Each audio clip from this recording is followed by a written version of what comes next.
Welcome to my channel and happy Ahoi Ashtami to all. आज मेरा fast है। आज मोस्टली लोगों का फास्ट है, लेकिन हर जगह ये फेस्टिवल नहीं मनाया जाता। इस फेस्टिवल में, इस व्रत में माताएं जो है अपने बच्चों की लंबी उम्र के लिए व्रत करती है। तो आज अहोई अष्टमी है। सभी माताएं बहनों को मेरी तरफ से हैप्पी अहोई अष्टमी। तो शुरू करते हैं आज की कहानी। एक बार एक राजा था। राजा के पास कोई संतान नहीं थी, इसलिए राजा जो है बहुत दुखी रहता था। तो ऐसे ही टाइम बीतता गया। करीब 10-12 साल हो गए। अब तो राजा ने बिल्कुल उम्मीद छोड़ दी कि कोई संतान उनके होगी। इसीलिए राजा ने सोचा कि क्यों न राजा का जो उत्तराधिकारी बनेगा उसको गोद लिया जाए, जो कि मेरे जाने के पश्चात भी राजा की गद्दी पर बैठे और राज्य को संभाले। इसलिए राजा ने अनाउंस करवाई कि जो 6 से 10 साल की उम्र के बच्चे हैं उनको सभी को राज्य में बुलाया जाए। तो अगले दिन सारे बच्चे राज्य में एकत्रित हो गए। राजा ने उन सभी को कुछ बीज दिए और कहा कि ये बीज लो, इनको जाके गमलों में उगाओ। हर रोज इनको तुम खुद से ग्रो करना, पानी देना, इनको अच्छे से मतलब इनकी गुड़ाई वगैरह करना। और इसके बाद जब 6 महीने कंप्लीट हो जाएंगे, 6 महीनों के बाद तुम इसमें अपने पौधों को लेके जो है राज्य में हाजिर होना। तो एक बच्चा था भोलू। भोलू ऐसे ईमानदारी से उस गमले में जाके उसने सारे बीज जो है, सीड जो है बो दिए। वो हर रोज नियम से उसको पानी देता, धूप भी दिखाता, अंदर रखता, मतलब उसने परमानेंट उसका ख्याल रखा। लेकिन 3 महीने गुजर जाने के बाद भी भोलू के गमले में कोई फूल नहीं थे, कोई पौधा नहीं था, कुछ भी नहीं उगा था। फिर भी वो नित्य क्रम से पानी देता रहता था।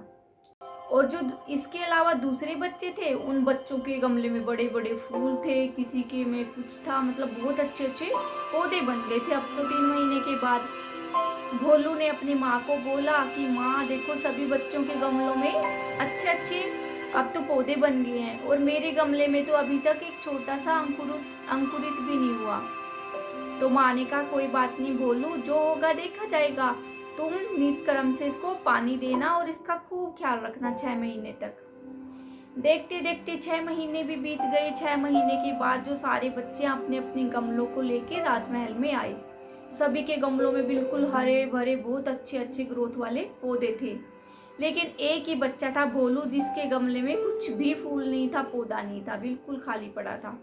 अब गमले को लेते हुए भोलू को लेके आने में शर्म भी आ रही थी। जैसे ही जो राजा है राज दरबार में हाजिर हुए, सभी ने जय जयकारा किया और राजा ने देखा कि सभी बच्चों के गमलों में बिल्कुल हरे हरे पौधे खूब अच्छे से हो रहे हैं, क्योंकि सभी बच्चे बहुत खुश थे कि मैं राजा का उत्तराधिकारी बनूंगा। सभी बच्चों में बिल्कुल एक लालसा थी। तो जो भोलू जो है, भोलू का जो गमला है वो तो बिल्कुल खाली पड़ा था और भोलू को शर्म भी आ रही थी। राजा की जो नजर है वो भोलू के गमले पे पड़ी। राजा ने सब बच्चों के सामने भोलू को अपना गमला लेके आने को कहा। भोलू को ले जाने में बड़ी हिचकिचाहट हो रही थी, फिर भी वो ले गया। अब सभी बच्चों को उसने अपना गमला दिखाया। सभी बच्चे जोर जोर से ठहाके मार के हंसने लग गए उसके खाली गमले को देखकर। पर राजा ने कहा कि तुम जो सारे बच्चे हो लालची हो, तुम चाहते हो कि तुम राज्य का उत्तराधिकारी बनोगे, और तुम्हारे गमलों में इसलिए इतने अच्छे अच्छे पौधे हैं। लेकिन तुम्हें नहीं पता, मैंने जो तुम्हें बीज दिए थे वो बंजर थे, उनसे कुछ भी नहीं उग सकता था।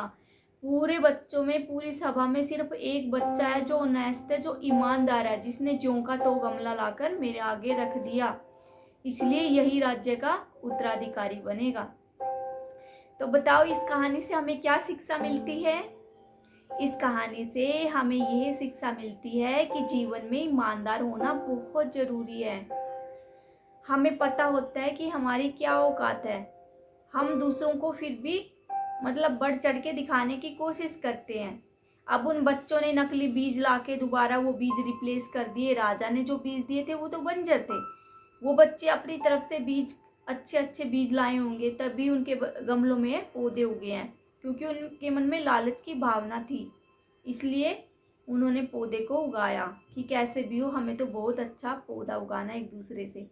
लेकिन भोलू ही एकमात्र ऐसा था जिसने ऐसा नहीं किया, क्योंकि उसके मन में कोई लालच नहीं था। तो कभी भी ऐसा नहीं हो, जीवन में बहुत ईमानदार बनो। ईमानदारी का होना बहुत ज़रूरी है। कोई भी काम लालच मन में लाकर ना करो, इसी में सबकी भलाई है। Okay, again happy Ashtami to all.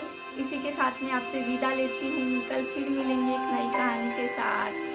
तब तक के लिए राम राम।